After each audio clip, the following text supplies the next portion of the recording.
All right, welcome back to the show. Let's just dive right into the business of today. Let's journey back to last night, buddy. We saw action in the Champions League. Of course, PSG and Bayern Munich played. That doesn't concern us, particularly on this show. What concerns us is the one that involved Tottenham Hotspur. They went to AC Milan and were beaten 1-0. But again, like I said this morning, I thought they gave a good account of themselves.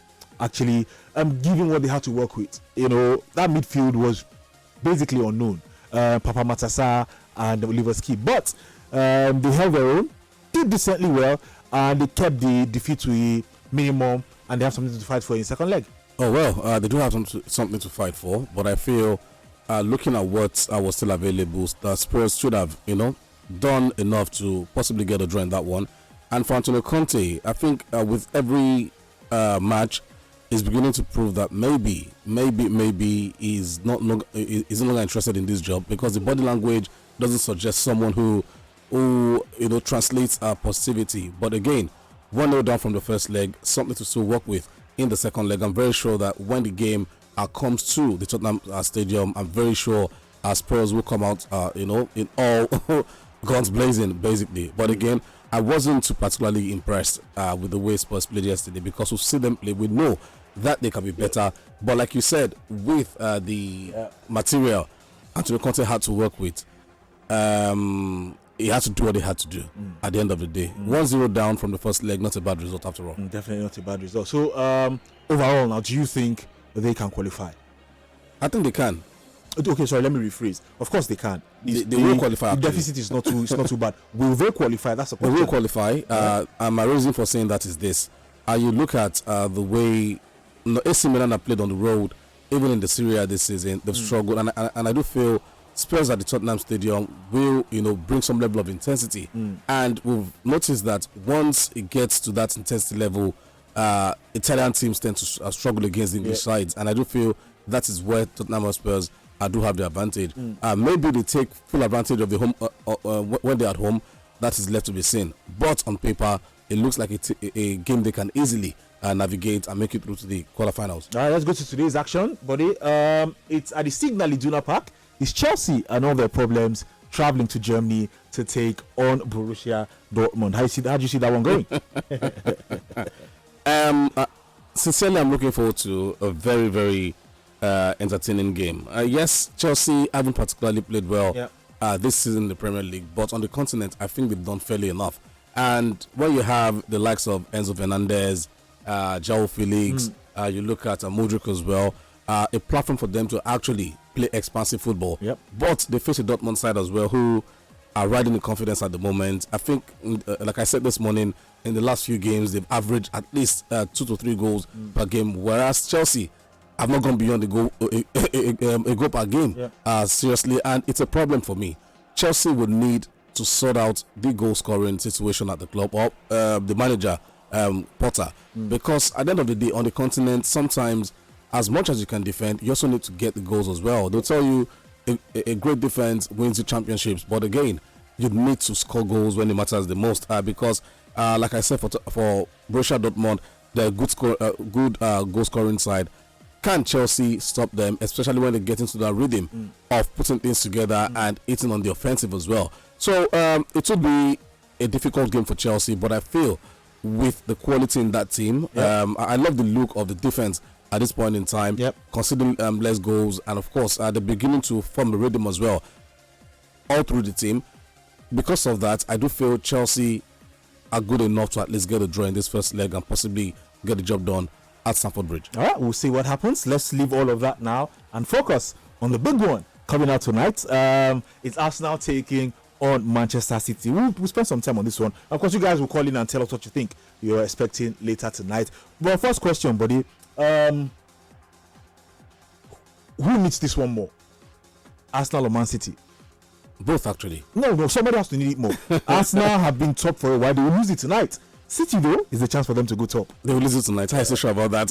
No, I mean, if they lose, they will lose it tonight. Okay, yes. Okay. But City is a chance to go top. I think looking at the results Arsenal have gotten the last 3-4 games, I do feel they would want to bounce back as soon as possible. They're beginning to lose momentum. Yes, we can talk about refereeing decisions and what of you, but seriously, let's take a critical look on the performances on the pitch as well. Arsenal haven't been crisp like they were maybe 5 match days ago or what have you. Or okay, since the game against United, they've been struggling basically. And City would, they're sensing blood at the moment. They're smelling like, okay, this is a chance for us to actually go atop the table. But again, at the Emirates Stadium, Arsenal haven't lost, and that is one thing that will get them going. But again, it was over the weekend quite interesting setup by Pep Guardiola, where I don't understand where he got the formation from. 3-2-2, 3 formation, where Bernardo Silva played like an inverted left back, basically, possibly trying something out against Arsenal. Maybe. And but one thing I do feel that can work for this Arsenal side, we've seen City play the top side as well in the Premier League, and they've been shipping in goals. And Arsenal do have goals in them. We do know that Pep Guardiola won't go out to say, okay, guys, you need to double up on Nketiah, you need to do this on Saka. He will just want his players to do what they have to do. If Arsenal can actually expand the ball properly, as in make use of the full length of the pitch going forward, I do feel they'll get the likes of Kyle Walker and the rest of them out of position.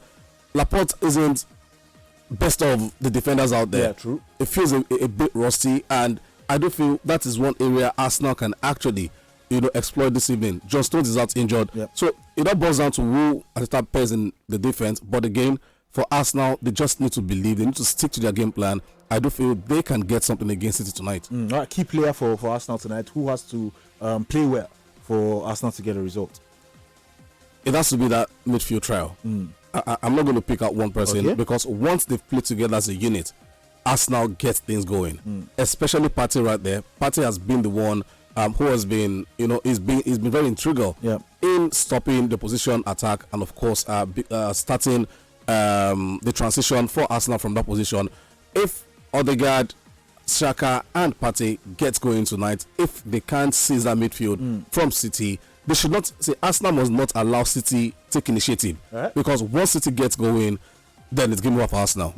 Right. But again, people tell you, oh, Pep Guardiola hasn't lost against Arsenal at the Emirates. See, all that one is just statistics. There's always a time when things will actually end. So Arsenal, the trio in midfield, Xhaka, Odegaard and Partey will need to cut supply this night. I don't know if Haaland will be fit enough to start.